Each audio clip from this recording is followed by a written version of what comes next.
This is your daily real estate syndication show. I'm your host, Whitney Sewell. Today, we've packed a number of shows together to give you some highlights.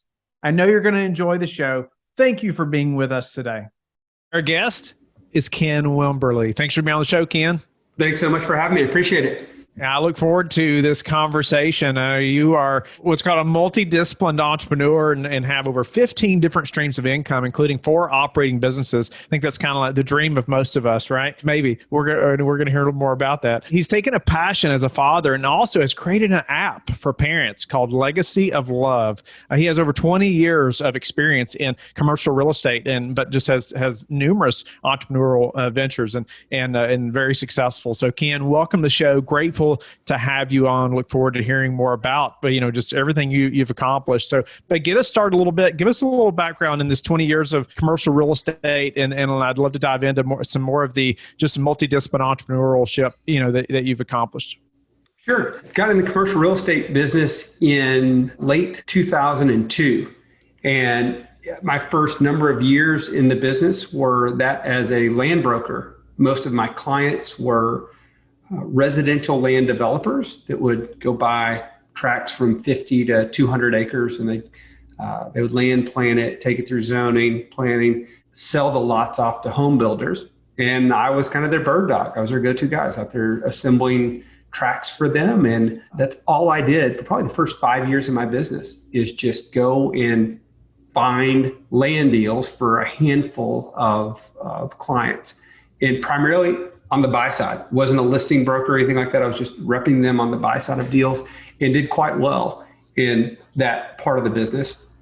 And that led me to, I was looking at land all of the time. It's what I did was studied land, studied values, studied ownership on that. And so that led me to getting into my first couple of commercial real estate opportunities as an investor, it was what I was doing. It was in the land side of things. So I syndicated a couple of those with some partners on the land side.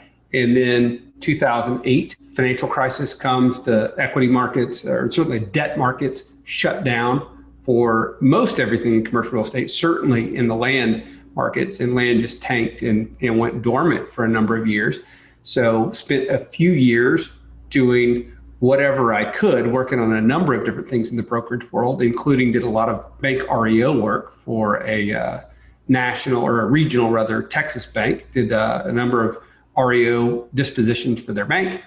And as we kind of came out of that recession, started looking at what else I could focus on. Actually hired a commercial real estate business coach at the time, who advised me. He said, look, Wimberly, I was actually still doing a fair amount of transactional volume right there as far as number of transactions, but my deal size during the downturn had gotten smaller and smaller on the deal size. And so he said, Wimberly, you need to basically find an asset class that's got a bigger price tag and it moves quicker than land so it can turn over, and ended up with a focus on triple net investment properties. And so that was circa 2011 right there. And so from 2011 moving forward, I really had a sole focus on investment income properties. And I got my CCIM in 2010. So it was I liked doing the analytics and assessing properties and putting all the numbers together. And so that was all of our focus. I ended up building a fairly sizable real estate group.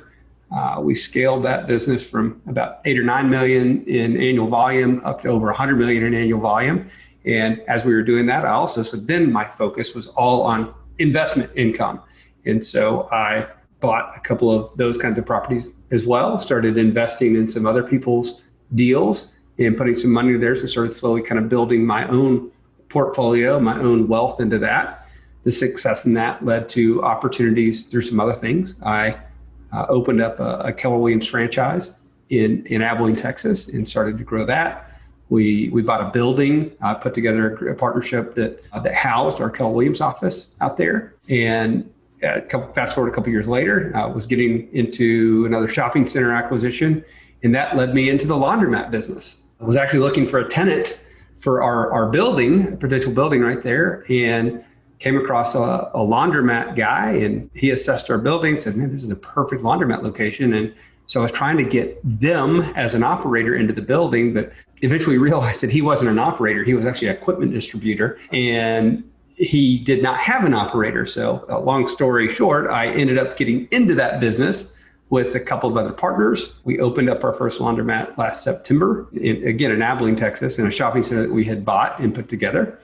And now we're in the process of opening up locations number 2 and 3 right now. So, and then that around the same time as I've done the laundromat, I did what you mentioned. I created the app Legacy of Love for parents-child journaling, as I've been journaling to my children since my daughter was 1. She's now 17 years old, and my son was still in the womb at the time. He's now 16, and now we've got a 4-year-old. But I've been journaling to them for all of their life, and had told dozens of parents about that. And that led to actually me creating an app. There just wasn't something in the market for what I was doing. There were journaling apps out there, journaling programs, but nothing that would do how I was going through this process. And so we ended up creating our own program and product out of it. And so that's the real short version of my story and how we got to where we are today.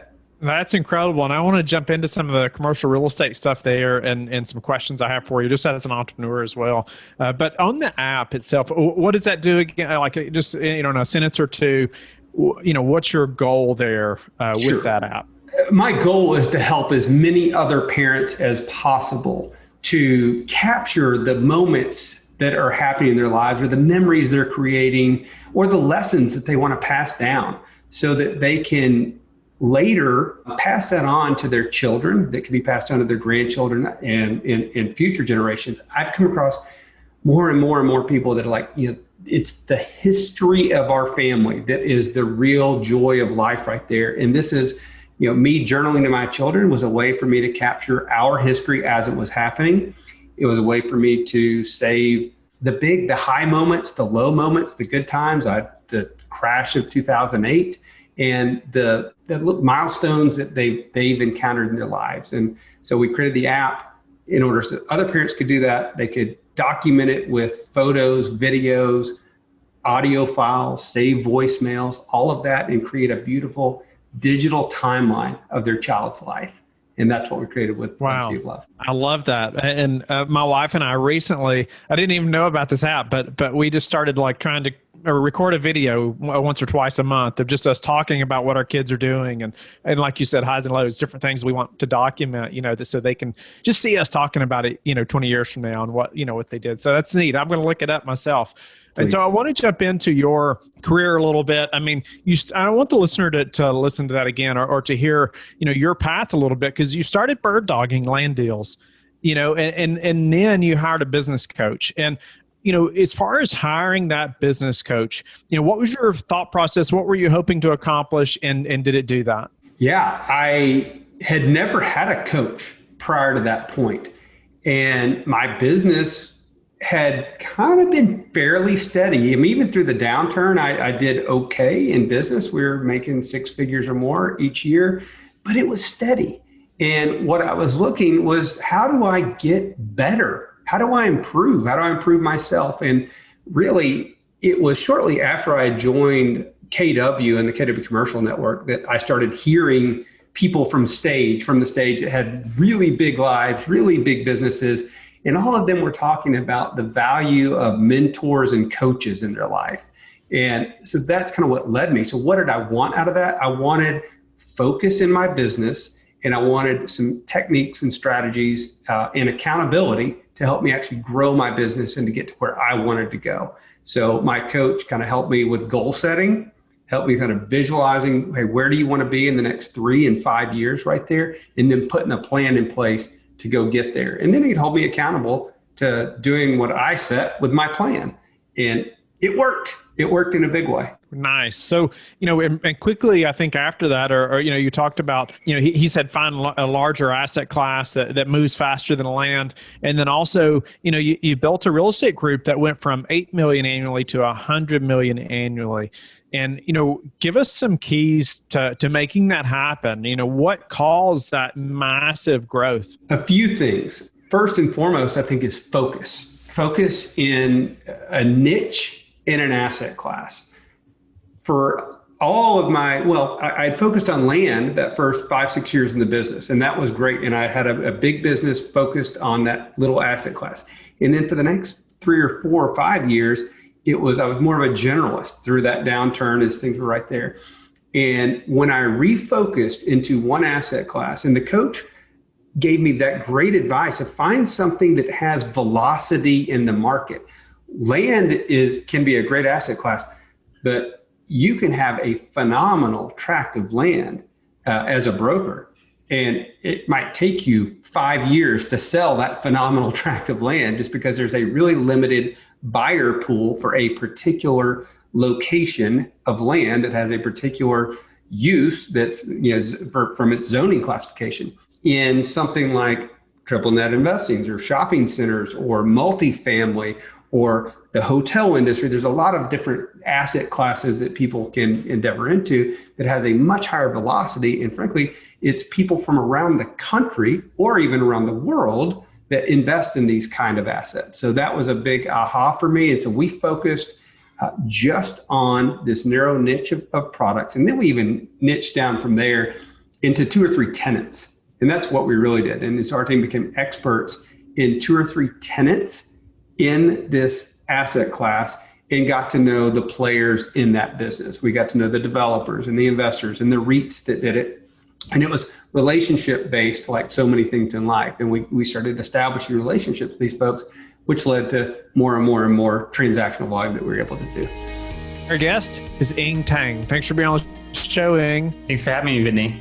Ing is the CEO and founder of Tucson Capital, an investment company focusing on high cash flow assets in Kansas City. He's a classic immigrant story, born in a refugee camp in Thailand, escaping the Khmer Rouge and finding success in data and math in America. He is a Wharton graduate, economist, former Peace Corps volunteer, and ex-Apple data scientist turned real estate investor with a $65 million portfolio, finding financial freedom at age 35. Ing, thank you so much for being on the show. Grateful for your time. I'm looking forward to hearing just your amazing journey and just how financial freedom at 35 is something most only dream of, and you've come a long way to find it and been very successful. So, give the listeners and myself a little more about your background. We'd love to hear your story and just inspire all of us, I'm sure.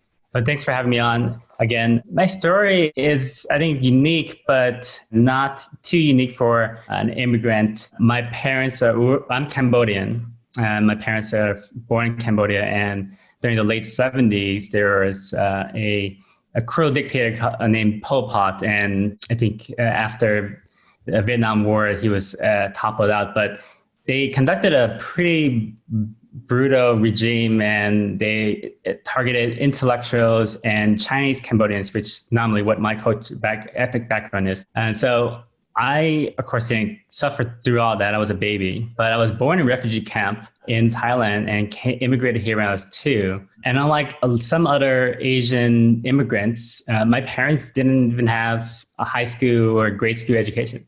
So my motto for success was folks, like my parents, that worked and hustled 7 days a week and did things very entrepreneurial. Now they told me to not do that, because if you're struggling and you're working very hard, you tell your kids to find security. And so they made me work for education as my primary job.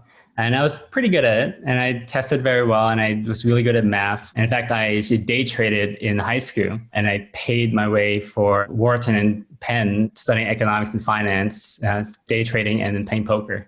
So I was pretty good at math. And so after going into economics and finance, and really my driving motivation was helping lift my parents and my family out of poverty. And I grew up on welfare stamps and welfare in general.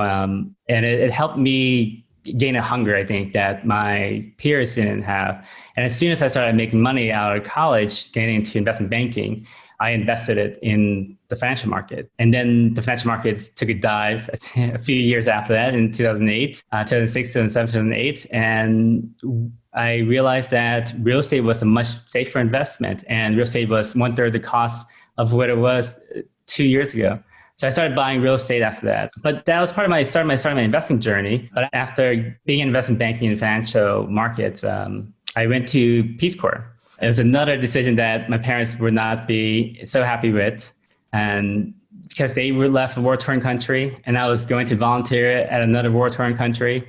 This was in 2009, right after Russia invaded Georgia. So I went to be a volunteer in the Peace Corps at the Republic of Georgia a year after Russia invaded. And there was landmines everywhere, there was shells, and there was refugees as they annexed part of Georgia, Abkhazia. But it was a really cool experience, helping people out, bringing sort of what I knew, help with their development in their community, and just living in another culture.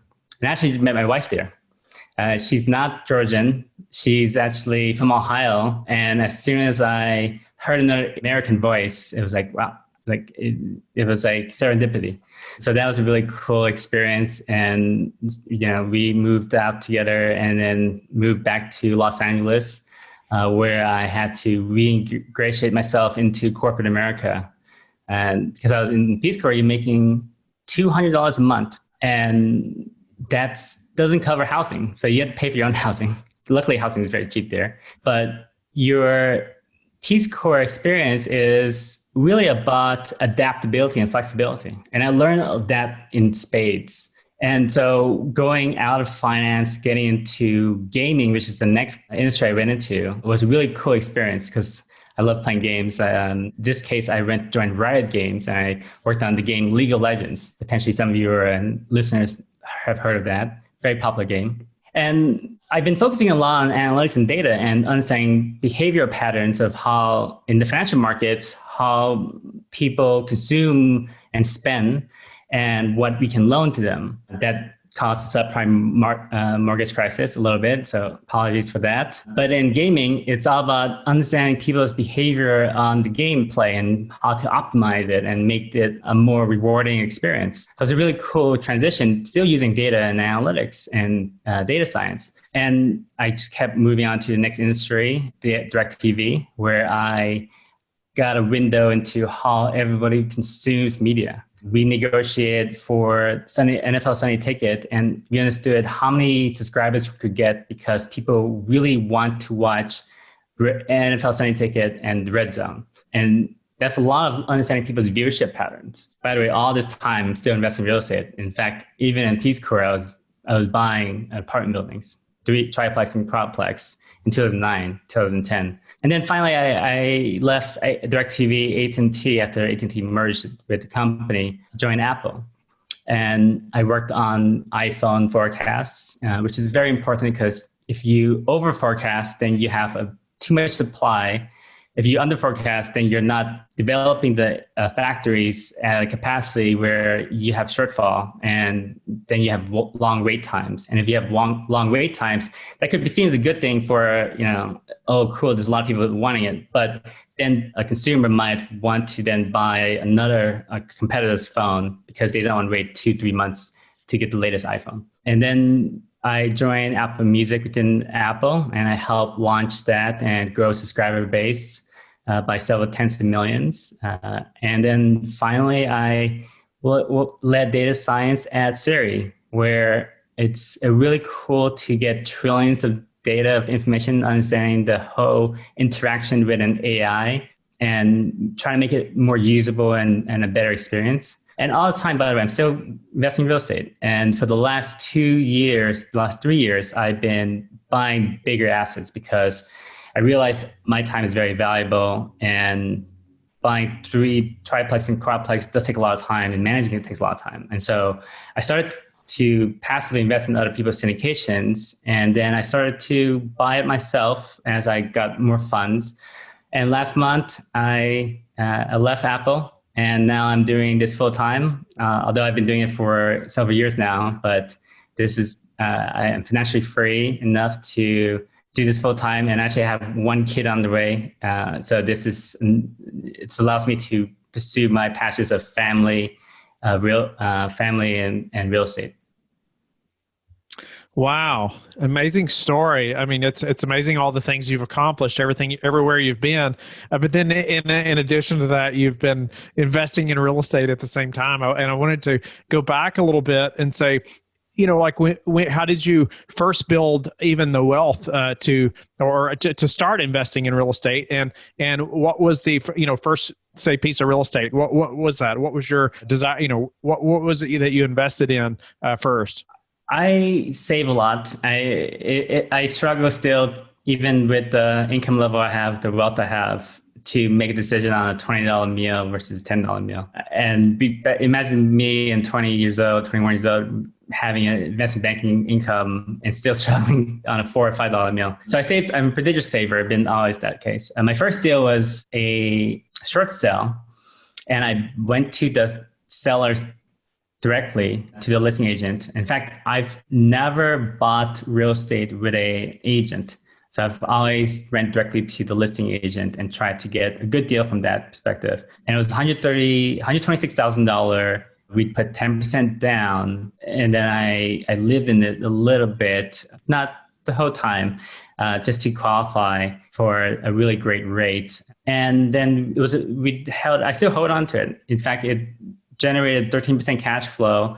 I rehabbed it. I refinanced out of it. It was a triplex in Southern California, back when Southern California was affordable. Can't remember those days anymore. But it was generating like 10 to 12% cash flow. And then I refinanced it 8 months later, took the equity out, and bought another thing. Wow. Good for you. During that time when you were doing all the traveling, you were volunteering, how were you paying your way then? How were you still investing in real estate and surviving while doing that? A lot of it was really conservative, just optimizing my capital, understanding where my capital is going. I'm not one to do a personal budget, but I do a P&L for my entire network, and understanding where my capital is unoptimized. Am I making 5% here? Do I have a mortgage that I'm paying 3% on, but I have equity that I could tap, and I could place it into something that yields 10 to 12%. So it's a lot of work to actively do that. It's probably easier to just buy something and just let it accumulate, let it cash flow, and not have to refinance and not have to re-optimize your capital. But it's worthwhile, especially when you're starting out. I don't know if I would do it now to the extent that I did it in the past, but it helped me really accelerate my investing. Thank you for being with us again today. I hope that you have learned a lot from the show. Don't forget to like and subscribe. I hope you're telling your friends about the Real Estate Syndication Show and how they can also build wealth in real estate. You can also go to lifebridgecapital.com and start investing today.